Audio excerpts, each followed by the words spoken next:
3, 2, 1. Good morning. I'm Pat Living with the Department of Health and Social Services and your moderator for the COVID-19 update for Tuesday, December 1st. We are joined today by Yukon Premier, the Honourable Sandy Silver, and the Yukon's Chief Medical Officer of Health, Dr. Brendan Hanley.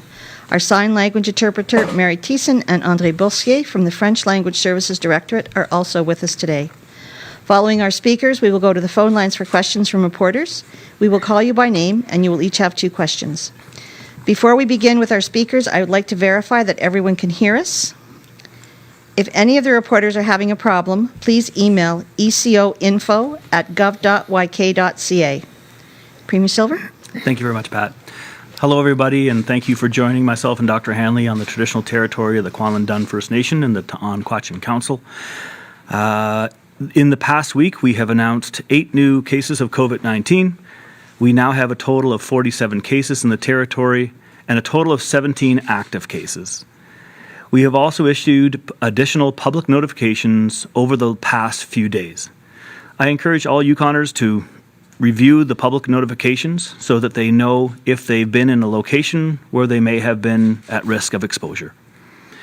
Anyone who has symptoms should self-isolate or arrange for testing at the COVID-19 Testing and Assessment Center at 867-393-3083 or through the Rural Community Health Center. Once again, I want to stress how important it is to practice the Safe 6. They are still the best thing that you can do to keep yourself and others safe. Wash your hands often, maintain physical distancing, staying at home if you're sick, traveling responsibly and respectfully, both with inside and outside of the territory, self-isolate as required, and follow gathering guidelines that are in place, including limiting indoor gatherings to 10 people. By practicing the Safe 6, you can help keep all Yukoners safe, and there is more that you can do. As we announced last week, masks are now mandatory in all indoor public spaces throughout the Yukon for those over the age of 5 years old. By indoor public spaces, we are referring to indoor areas of a building that are intended for the common use of the whole public. Now, this includes public buildings, stores, lobbies, hallways, waiting rooms, public bathrooms, elevators, and other indoor spaces. Mask use can help reduce the risk of an infected person passing the virus along to someone else, and wearing them can protect people from being infected. However, like seatbelts and bike helmets, masks are only effective when you wear one.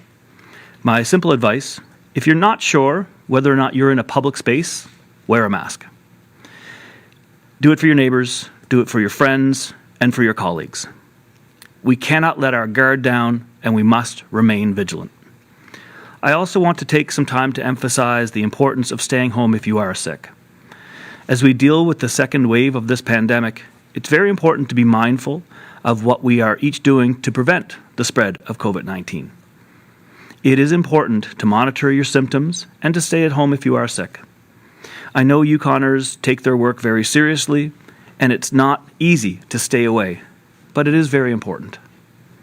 Across the territory, workplaces have done a lot of work to adapt to COVID-19 and to put in place safety protocols.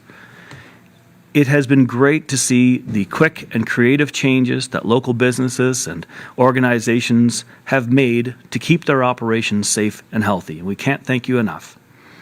As we face the second wave, it is a good idea to review optional plans and ensure that you're doing everything you can to keep your businesses safe and sanitary. The best way to prevent spread at the workplace is to stay at home if you're not feeling well. I want all Yukon employers and employees to know that they are supported in this. Our government has paid sick leave rebate program for employers, including those who are self-employed. To complement this, under new COVID-19 regulations, an employee is also entitled to a leave without pay for a period of up to 14 days if they require it. An employee can use this leave if they or someone in their care is ordered to follow a health protection measure such as self-isolating. Now, you can find more information about this support and others at yukon.ca. The length of these leave provisions align with the recommendations of how long people must self-isolate because they have developed symptoms or are at risk due to contact with the virus. Now, to reduce the strain on the healthcare system and to further limit exposure, a doctor's note is required to access this leave. So please, take the precautions and stay home if you are feeling sick. Doing so will ensure that we can continue to work in safe, healthy places. Also, if you are in a position to work from home, please do so. We need to take care, extra care, to limit our interactions with those outside of our bubble as we experience the second wave and spend more time indoors. I know that Dr. Hanley will have more to say about bubbles and social interactions in a moment, but I want to remind people, of course, as goes without saying sometimes, that these are extremely challenging times, and there's no denying that. And I know that it's not easy to hunker down and to keep to ourselves after all that we've been through since the spring. We need to continue to support one another and to check in on one another. And to do so, we do all that we can to help out each other when we see people in need. We will get through this together, and we'll get through this together with patience and with kindness. There are some hopeful sights on the horizon, including the prospects of effective vaccines. I want to update all Yukoners on where we are with respect to vaccines. Last week, I had a frank discussion with my fellow premiers and the Prime Minister about a national approach to the vaccine delivery. We discussed the importance of waiting for regulatory approval before giving out vaccines, as well as providing additional information to Canadians as it becomes available. I continue to stress the importance of fair and equitable access to the vaccine and vaccines, including for key populations that are high risk, such as long-term care residents, elder populations, immunocompromised individuals, healthcare workers, and Indigenous, remote, and northern communities. My colleagues and I understand that this will be the most complicated immunization program ever delivered in Canada, and that we need to take a Team Canada approach, working with other provinces and territories on approvals, on timing, procurement, distribution, and costs. Many details are still being finalized, including the number of doses that will be available and the timelines for rolling out the vaccines across Canada. A national operations centre is being established to coordinate the logistics and distribution of vaccines, and the Canadian Armed Forces are helping with planning, data sharing, and supporting Indigenous and rural communities. Yukon's Emergency Measures Organization has been in contact with Brigadier General Carpentier of the Joint Task Force North to build planning capacity for distribution in the North. The federal government is acquiring and distributing equipment as needed to accommodate vaccine delivery, including 26 ultra-cold temperature freezers to store candidate vaccines. Minister Pauline Frost and her fellow health ministers, along with federal, provincial, and territorial officials, are working together to advance a vaccine strategy. They continue to meet regularly to share information and to ensure a coordinated approach as we work towards approval of candidate vaccines. Yukon health officials have been preparing a vaccination plan for the territory. This includes identifying storage space, the number of required doses, staffing requirements, and plans for distribution. We anticipate approved vaccines will be available in early 2021. There are still many issues to be worked out, and vaccines still need to be approved by Health Canada. We will continue to share information as soon as it becomes available. I encourage all Yukoners to be patient, to continue to practice the Safe 6 and wear a mask. We need you now more than ever. You can always find the most up-to-date information on yukon.ca.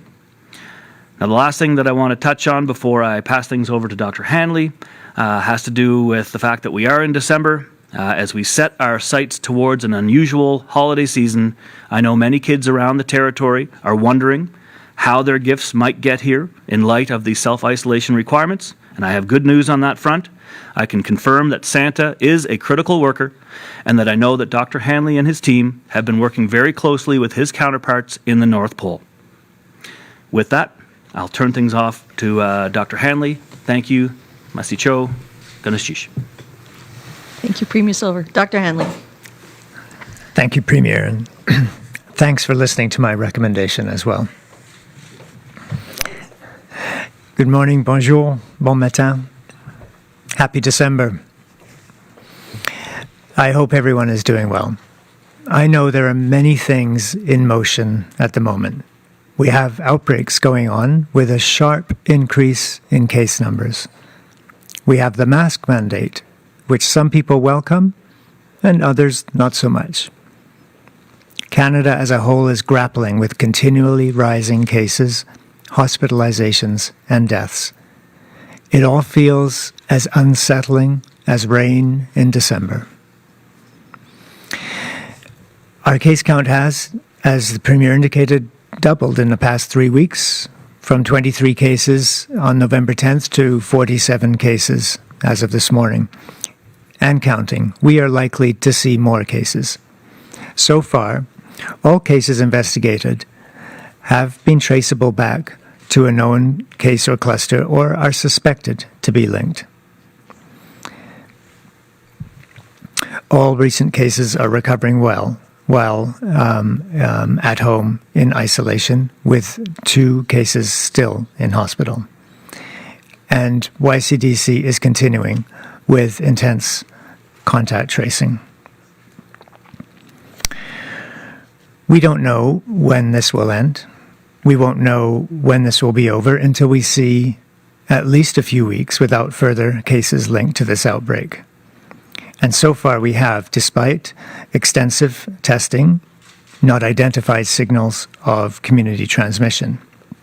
In other words, we're not seeing cases appearing in the community that are not connected to travel or to known cases. However, we haven't ruled it out. So for the time being, our approach is to pursue rigorous contact tracing and to test wisely. Wisely and widely.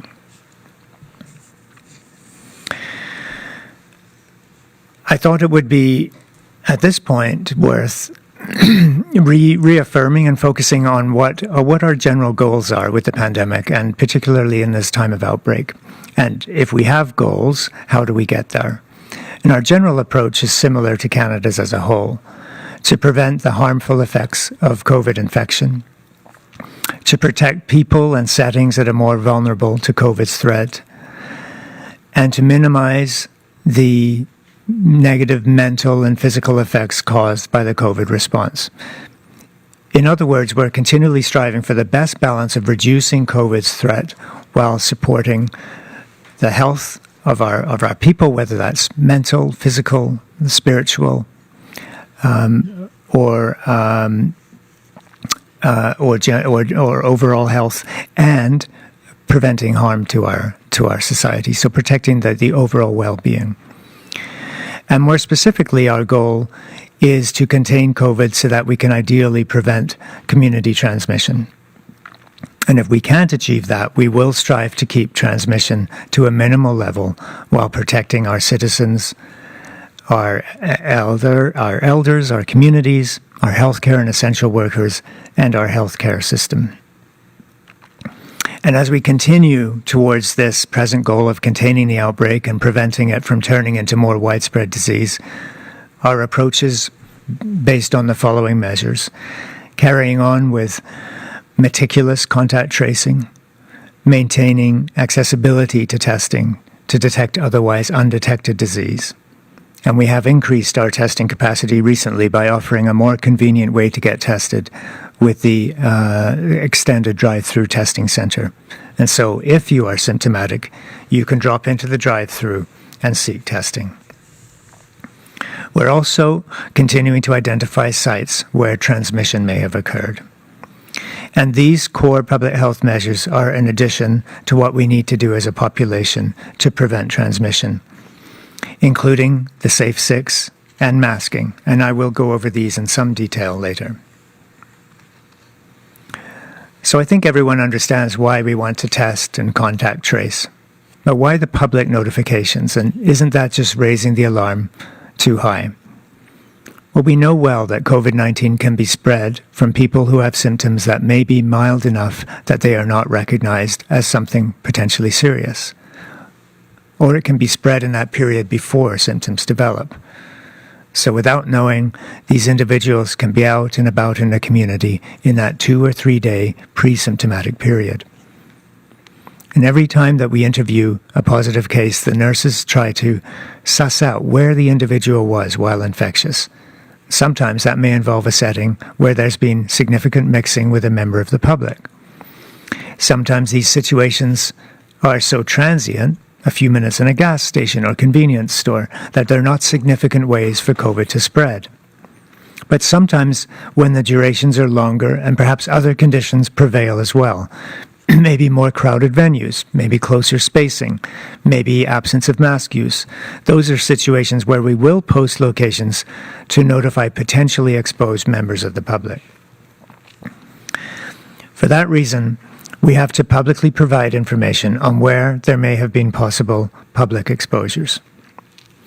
And this is another strategy to find places where transmission may have occurred and therefore to find others who may have been infected. Therefore, if you were in one of the identified spots before the times or during the time specified, we ask you to self-monitor for 14 days from that visit. And if symptoms do present, to immediately isolate and seek testing. But otherwise, please consider these locations safe to frequent if they're open.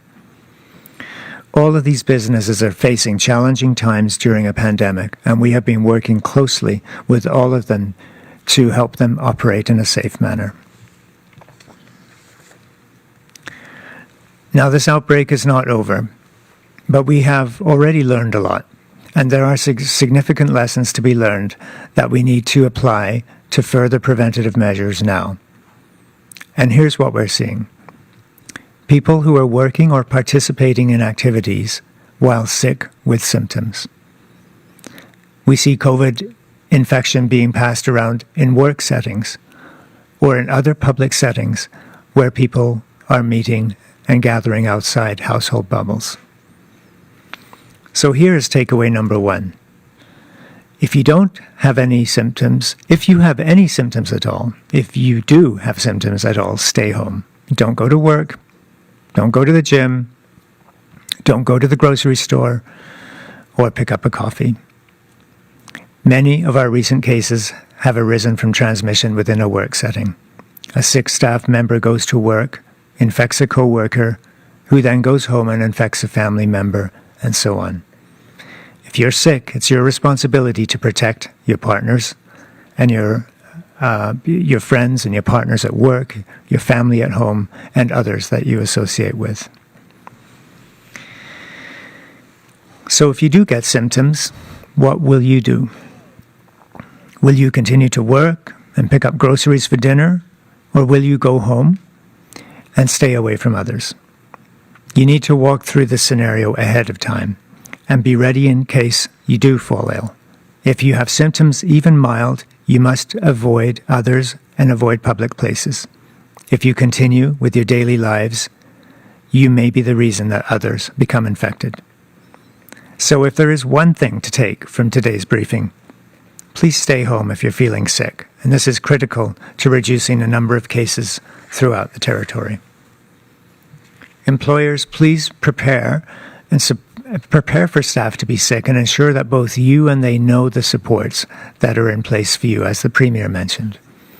Check the website, phone, ask your colleagues, but staff and employees should never feel compelled or obligated to work while sick.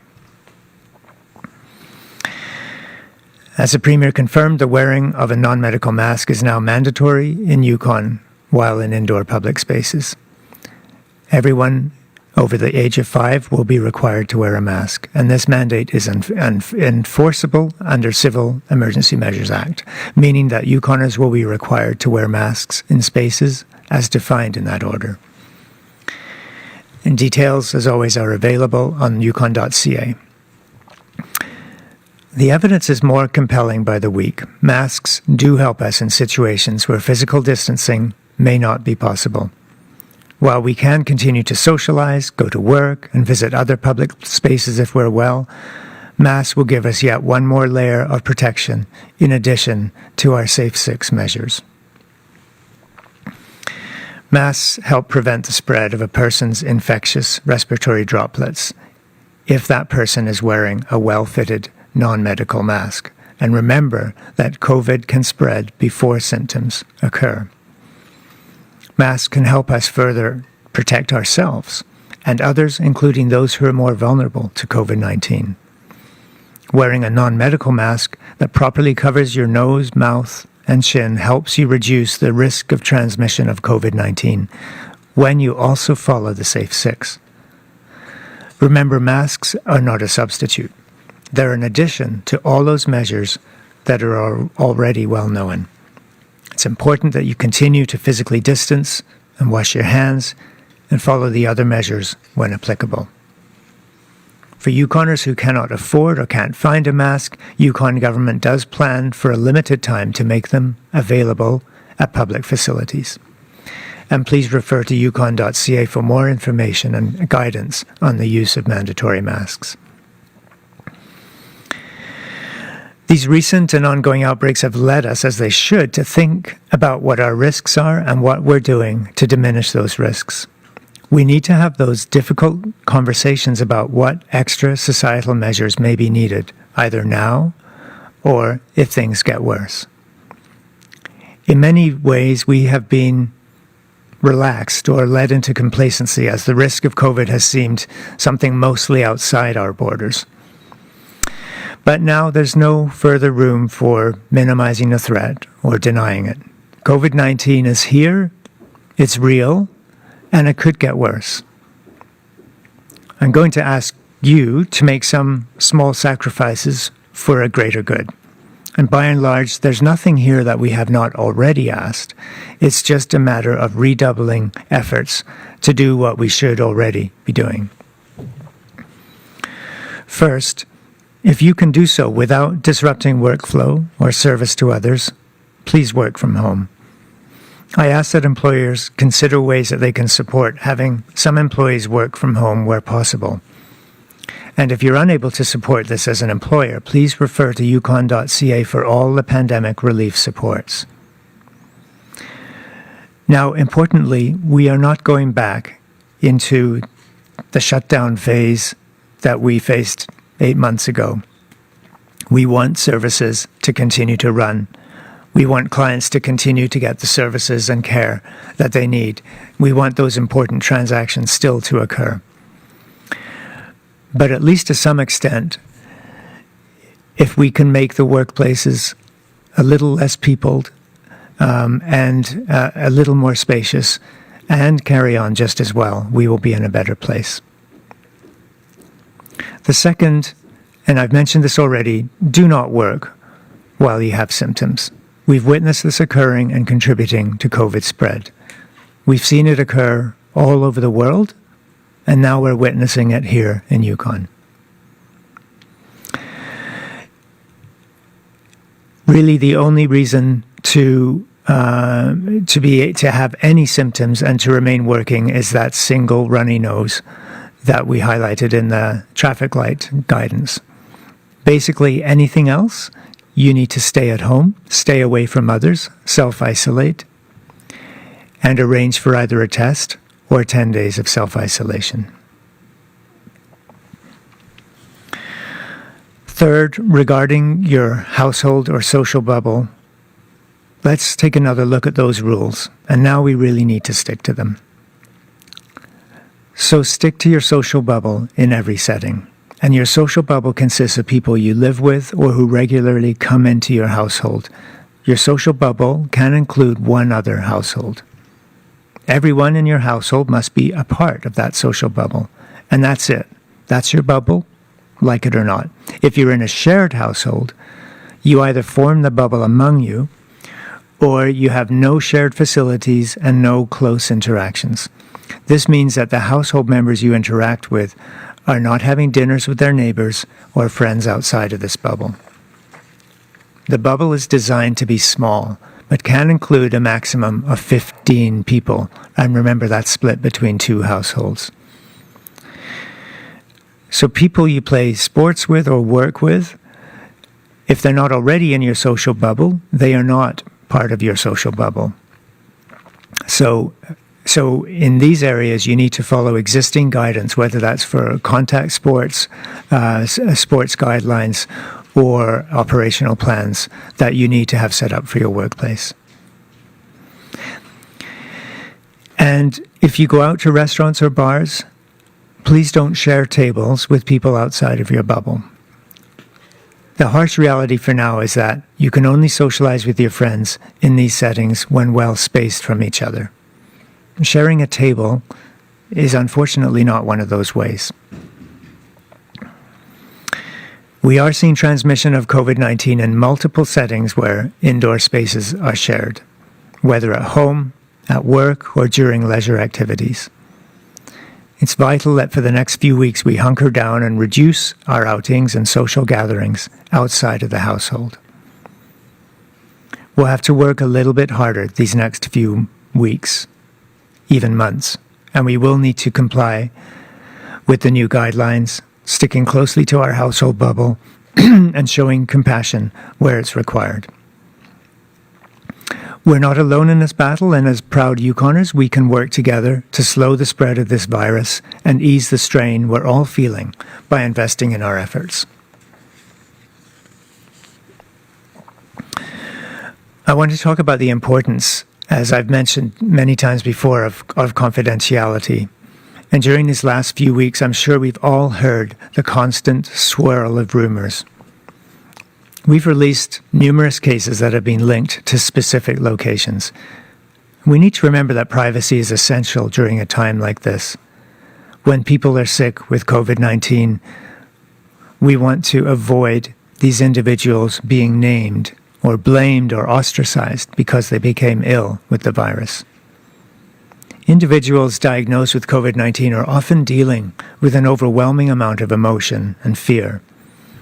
On top of being ill, they don't need or want to be identified among their peers or their community. It's nobody's fault that COVID-19 is in our territory, but it's everyone's responsibility to stop it from spreading. COVID-19 will take any opportunity to infect. It is always knocking at our door, and it can infect anyone at any time. So please understand that and be sympathetic to others. For those who are presently fearful of contracting COVID-19, please, it may be helpful to remember the following. If you're identified as a primary contact, you will be reached out to by a nurse. If you're a secondary contact, in other words, if you've been in contact with someone who was at a place of exposure, please don't be alarmed. You can carry on with your life. And like anyone, if symptoms do occur, you can self-isolate and arrange for testing. If you have questions, you can call the COVID info line. If you have symptoms, you can call 811 or do the self-assessment online for testing. We will always try to help. And remember, no news is good news. Nurses at Yukon Communicable Disease Control or community nursing will directly advise any contact who may have been exposed to COVID-19.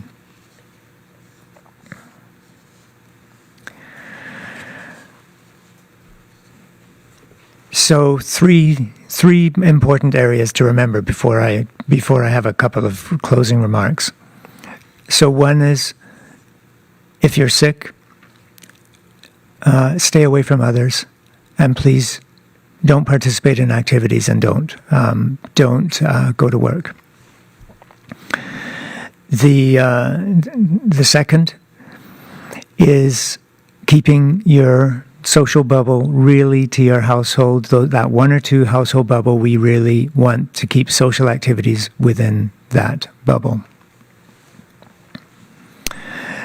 And the third is, if you have an opportunity to work at home, please work at home. And all of these three things are in addition to the masking, the mandatory masking that comes into effect today.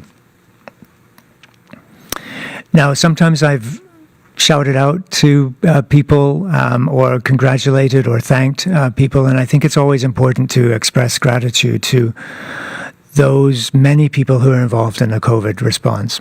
And that's whether it's our frontline public health people, community nursing, the people who work so hard in long-term care, our frontline healthcare workers, the team that supports me, and all of the activities in the COVID response unit. But one group I wanted to shout out to today was our Yukon Ems folks for all that they do, whether in their everyday mission to be right there to help people when they're in need, or for the many other services they provide. And you may not realize that Yukon EMS assisted the COVID response unit and the Department of Health and Social Services in putting together the drive-through testing center basically overnight. EMS primary care paramedics now staff that center, as well as providing staff for the COVID testing and assessment center. They've worked long hours to support and provide Yukoners with additional testing options. Yukon EMS paramedics are also at the Whitehorse Emergency Shelter every day, helping out with a variety of healthcare services and assessments. EMS volunteers and staff are also all around Yukon communities, always standing by to help. So I want to thank all of the staff of Yukon EMS for being there for my team and for all Yukoners. And as the Premier said, there has been much speculation about how on earth Santa is going to make it to Yukon on Christmas night. And so I can add my assurance to young Yukoners that just as we're preparing in so many areas, we have not forgotten that Santa needs to get in, do what he needs to do, and get right out. So, in case you think you're getting away without being spied upon, I have, on my advice, been able to advise that Elf on the Shelf also will be receiving a special exemption from the self-isolation requirement. But this will be working self-isolation. The wily elf will be required to wear a mask when unable to physically distance from others. So keep an eye out for that shelf elf who will be watching how long you're washing your hands for and what else you are doing to stay safe. More importantly, Santa and all the reindeer have also been granted exemptions to be able to visit Yukon on the night of December 24th. I've heard something about immunity. I've also heard that they may be getting that new Russian vaccine on the way over here. But you can't be sure they're going to be immune. But as the Premier says, since they're critical workers, we have given them all the advice to help them stay safe while delivering their goods. So remember, they could arrive at any time during the night, and you must not peek. I know you want to check out Santa's mask and how it fits over that beard, or how Rudolph's mask could possibly fit over that red nose. But you do need to give them the space to do their job safely and move on to all the other kids. That's all for my update. Thank you. Remember to take care of each other and stay well. Masicho. Merci. Thank you, Dr. Hanley. We'll now go to the phone lines, and we'll start with John from CKRW. Hi, Dr. Hanley. I was wondering if maybe you could clarify as to what a good non-medical mask would be constructed out of, material-wise, thickness, and maybe if you're privy to the info, where some people might be able to get one. Yeah. You know, we have just finished some guidance that covers all of those aspects. So there is the order itself, which says basically who, how you have to wear a mask, where you have to wear a mask, and what the exemptions are. And then there's a guidance which goes more into the materials, but really a well-fitting mask, good sturdy cloth materials, 2 or 3 layer. 3 layers is ideal. 2 layers is also fine. Those are some of the highlights. Some guidance is also provided with some video footage of how to properly take on and take off the mask, how to clean it, and all of those really caring and nurturing for your mask. There is also there will be, I think, more specific information on where to get masks when you're unable to access them or have difficulty finding them. And those are going to be at a number of locations, and I don't have specifics on that. I would just add, and I know that Dr. Hanley mentioned it in his opening comments as well, for a limited time, masks will be made available at public facilities throughout the Yukon Hospital Corporation's PPE supply chain, with an estimated maximum of around 200,000 masks being distributed. Now, priority of these masks that the corporation is making available will be for those who are the most vulnerable or have to have access to masks, but they will be made available to all Yukoners to remove any real or perceived access barriers. Masks will also be provided to municipalities, First Nations, territorial government offices upon requests, and some First Nations governments have already been provided non-medical masks upon request. Again, with the type of mask, I think Dr. Hanley nailed it, but 2 layers or 3, even great as well, tightly woven fabrics, such as cottons or linen.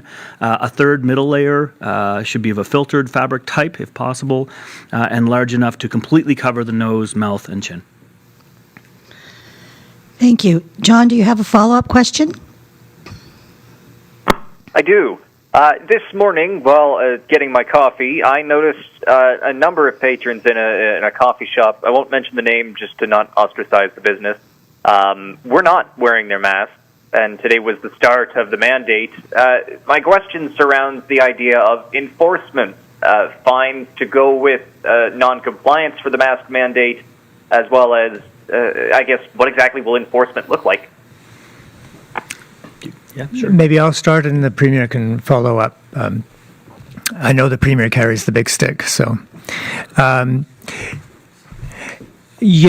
this is the first day. So we recognize that it's even though I am incredibly impressed by the level of uptake in the population, and just walking through downtown yesterday, I was noticing the even outside the degree of uptake of mask use was astounding. So I think, let's give us a chance to adapt to mask use in the variety of settings that are spelled out in the order. So, there will be, I think we will see increasing uptake and a continued increase of uptake. And really the goal is to have as close to 100% of the population wearing masks as possible, with some of those exemptions for recognized and supported for people who, for a small variety of reasons, will not be able to wear masks. Having said all that, so it's give some time. There's some habit forming to happen. There's education. There's availability and accessibility. All of those are really important to reinforce mask usage. Enforcement is there. It's not in my mind the first priority, and I think it would be a big mistake to go running around after everyone on the first day who's not wearing a mask. So, but there are enforcement mechanisms written into the order, so that there is a fine possible for non-compliance with mask use if there can't be reasonable verification of an exemption for that individual. Premier Silver? Yeah, thanks, Dr. Hanley. I completely agree with the strategy. You know, we've been talking for a few weeks now about the inevitability of masks. We've also been talking about the fact that we really want to see an educational campaign as opposed to an enforcement campaign, especially in the first couple of days. We know that Yukoners want to do the right thing. I know that the majority of Yukoners are on board to protect other Yukoners. Yukoners want to make sure that they're not responsible for spread. And so, you know, we will be encouraging compliance to begin with. And we are going to be enforcing the use of masks with fines or penalties, but that's a last resort at this point. There is a ministerial order that will be enforceable under the Civil Emergency Measures Act. But the primary means of compliance will be through education, awareness, and support. Again, if it does get to a fine, then the fine for not wearing a mask when required to is a fine of up to $500. Sanctions would only be used in egregious scenarios of non-compliance. A customer, like you described, or a visitor could be refused entry of service if they're not wearing a mask as well. But there is, under Civil Emergency Measures Act, the ability for the government to enforce fines. Thank you. We'll move now to Tim from Whitehorse Star. Yes, thank you. First question I'd like to ask is if you could go over the medical exemptions for not wearing a mask. Yeah, do you want to do that? Yeah, and I don't have them in front of me, but there are some. So there is a list, and there are some like facial deformities. There are some areas where breathing with conditions that make breathing difficult, and there are some mental health reasons. There are people with anxiety, for example, or other mental health conditions, kind of claustrophobic tendencies, where wearing a mask is just very difficult. So I think those are the main categories, and there may be another couple that I'm forgetting. And just in terms of exemptions in general, outside of medical exemptions, again, we mentioned children under the age of 5 will be not required. Other exemptions, as the doctor references, people with medical conditions, which prevent them from wearing masks, but also people who are participating in sports, in private areas, in long-term care homes, while eating or drinking at public restaurants will also not be required. The current recommendations for schools will remain in place. Those recommendations are that students age 10 and older, so grade 4 and up, wear non-medical masks in school settings where physical distancing cannot be maintained. And this order also does not apply to workers who do not offer services to the public. For those places, individual workplace policies will apply. Thank you. Do you have a follow-up, Tim? Yes, I do. Are you expecting much active resistance or pushback to the mandatory mask bylaw? I mean, you're always going to get folks that don't want to be part of the solution. I think the conversations Dr. Hanley and I have been having for 9 months now, going on 9 months now. Watching acceptability of masks internationally, nationally, and locally. So much has changed. So much has changed in the last month as well, as far as acceptability in public spaces, and so. Sure, you're going to see, as you said, as the previous reporter saw it just this morning, people going into places not wearing a mask. But we believe that the general population, most people, want us to get over this. COVID fatigue for everybody, conversations about vaccines really puts us in this precarious place where, Yukoners are not living in their gestalt. They're looking forward to a future where all this can be behind us. And so now more than ever, it's really important for all those Yukoners who care about the safety of our elders, who care about the safety of people with underlying health considerations, and just the general population. Now we need Yukoners to dig deep. We're kind of in the seventh inning stretch right now, and so we really need to maintain that diligence.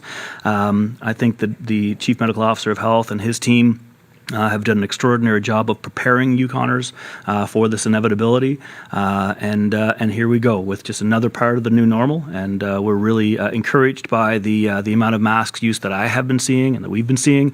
But yeah, you're going to get some folks that are obviously not going to commit to this. Thank you. We'll move now to Claudiane, Radio-Canada. Possible de me dire en français, donc, les règles entourant le port du masque, mais les mesures aussi pour les faire appliquer, s'il y aura des contraventions, etc. Ouais. Could you please repeat in French what are the rules for wearing masks and what kind of measures have been taken to ensure that people will wear them? Oui, je vais essayer à la mémoire. Donc, les masques sont maintenant, à partir d'aujourd'hui, sont obligatoires dans les endroits publics. Donc, dans les endroits comme où on a où les gens se mélangent. Par exemple, dans les bâtiments, les édifices publics, dans les endroits de foyers de foyers ou de foyers de travail où on reçoive des gens du public dans les cliniques, dans les endroits d'activité, dans tous les endroits où on peut recevoir ou mélanger les gens. Donc, mais il y a aussi les exceptions. Par exemple, moi maintenant devant un microphone qui adresse le public, c'est une exception aussi pendant les activités sportives. Donc avant le sport et après, c'est obligatoire, mais pendant l'activité, c'est permis de pas porter la masque. Et dans certains autres endroits, dans le lieu de travail, si on est situé dans le bureau ou dans une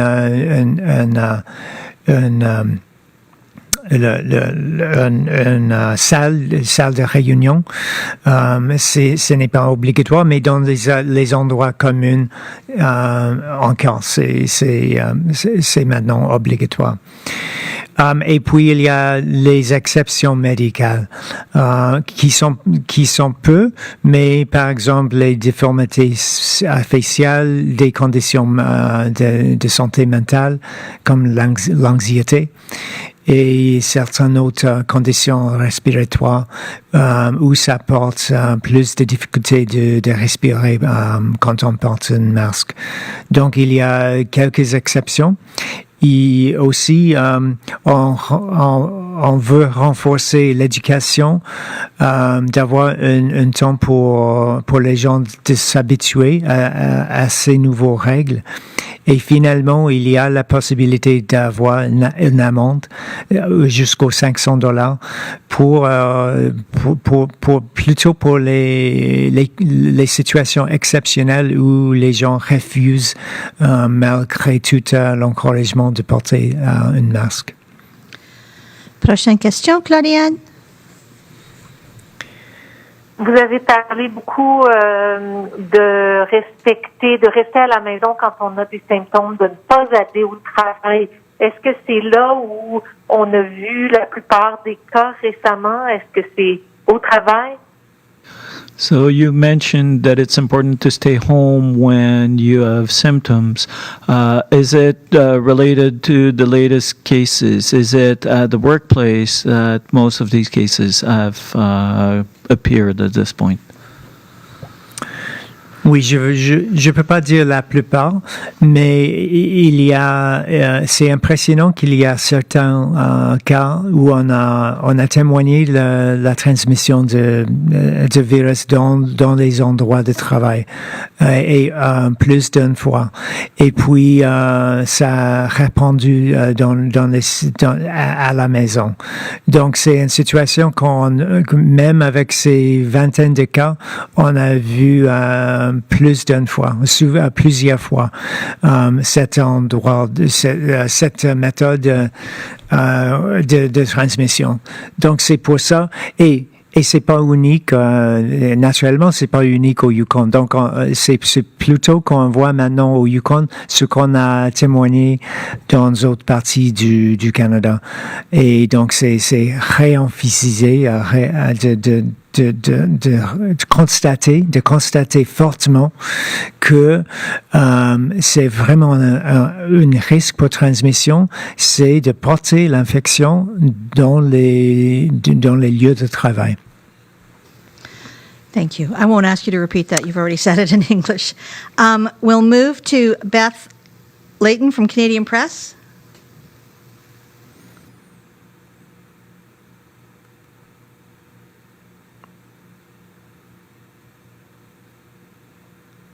I'm going to assume that Beth has no questions. We'll move on to Marine, Aurore Boréale. Oui, merci. Pourriez-vous répéter en français les mesures qui sont associées au Père Noël? So, could you please repeat in French what measures have been taken regarding Santa Claus? Je vais aussi essayer, oui, avec plaisir. Donc, je sais qu'il y a beaucoup de spéculations sur la façon dont le Père Noël va se rendre au Yukon pendant la nuit de Noël. Mais je voulais assurer aux jeunes Yukonais que, alors que nous nous préparons dans n'importe quel domaine pour le COVID, nous n'avons pas oublié que le Père Noël doit entrer, faire ce qu'il doit faire et sortir immédiatement. Et aussi, on va rassurer que le Elf on the Shelf aussi tiennent une exemption spéciale pour continuer de garder un œil sur les enfants pour vérifier que toutes les mesures de sanitation sont suivies. Mais le Père Noël et tous les reines ont également obtenu des exemptions pour pouvoir visiter le Yukon pendant la nuit du 24 décembre. Et j'ai même entendu des rumeurs d'immunité et même entendu dire qu'ils recevraient ce nouveau vaccin russe en route. Mais on n'est jamais sûr. Mais comme ils sont des travailleurs critiques, nous leur avons donné les conseils pour les aider à rester en sécurité tout en livrant les marchandises. Et rappelez-vous, ils peuvent arriver à tout moment de la nuit et vous ne devez pas y jeter un œil. Je sais que vous voulez voir le masque du Père Noël et comment il s'adapte à cette barbe et comment le masque de Rudolph pourrait éventuellement s'adapter à ce nez rouge. Mais vous devez leur donner l'espace nécessaire pour faire le travail en toute sécurité et passer à tous les autres enfants qui l'ont besoin. J'espère que ça suffit. Avez-vous une autre question, Marine? Oui, merci. Merci d'avoir répété en français. Est-ce que ça signifie que les traditionnelles photos avec le Père Noël cette année vont être remises en question? Does it mean that this year the traditional pictures taken with Santa are not going to happen this year?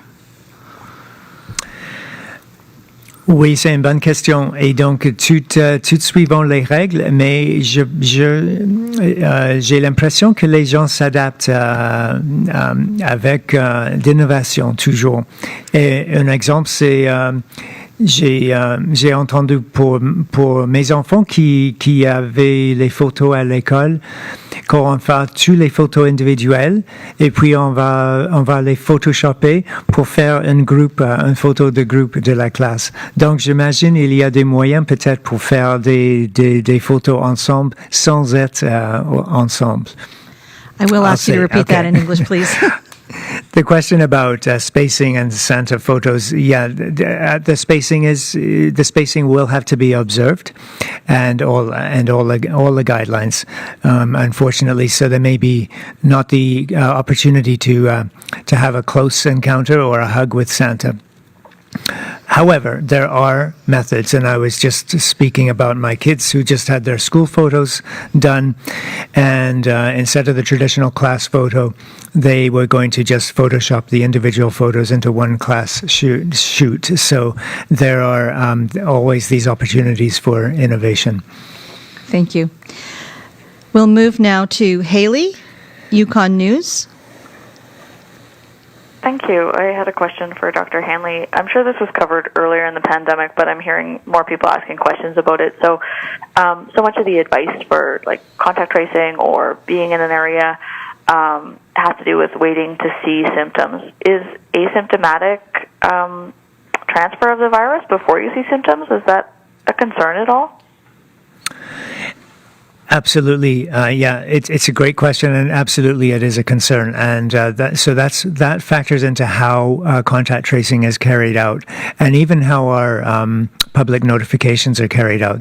So we always build in a pre-symptomatic. We always assume an infectious period up to 3 days before symptom onset, and so it's almost like our safety factor or precautionary factor to recognize that infectivity occurs in those up to 3 days. I mean, it's really probably 2 to 2.5 days.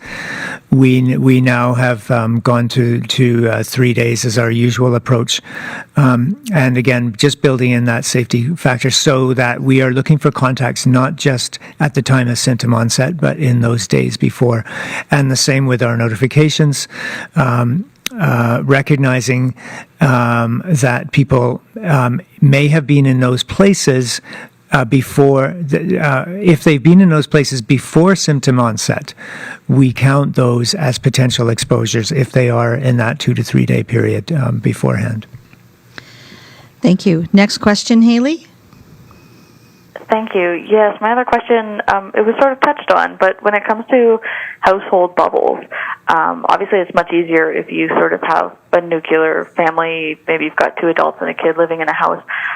When it's situations where 4 adults might be roommates living together, and then there's significant others with other roommate households, could you just give a little more practical advice for sort of the best practices when you've got those shared households, how to build a reasonable bubble?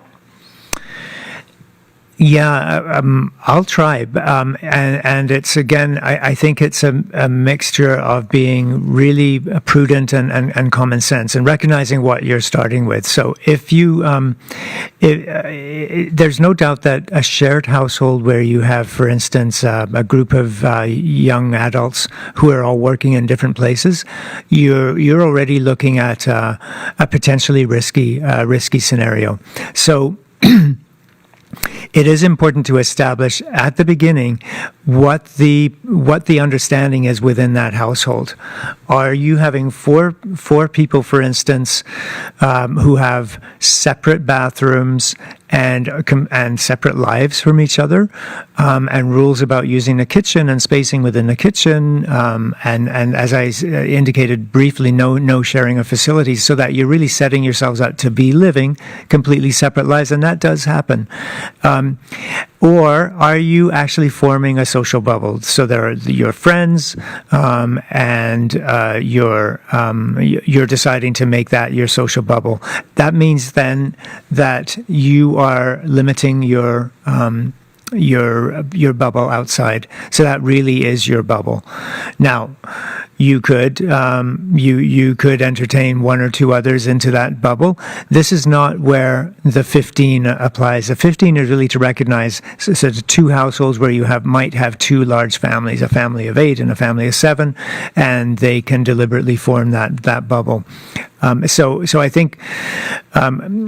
We haven't spelled out every detail in the guidance, but I think it's really being aware of the potential interactions that go beyond the household. So if you have those 4 people within a household who want to be a social bubble and they're all working in different places, you're already introducing other risks of social interactions.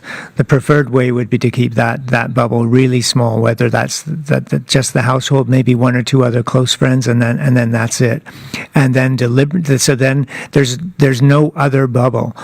If you are in workplace, you're observing very carefully all of the workplace guidances that exist, and the same for sports and activities and other areas. So I think probably the most important thing: read the guidance and be very deliberate about what you are and how you define yourselves. Thank you. We had a bit of a phone glitch, so I'm going to go back. Beth from Canadian Press, do you have any questions?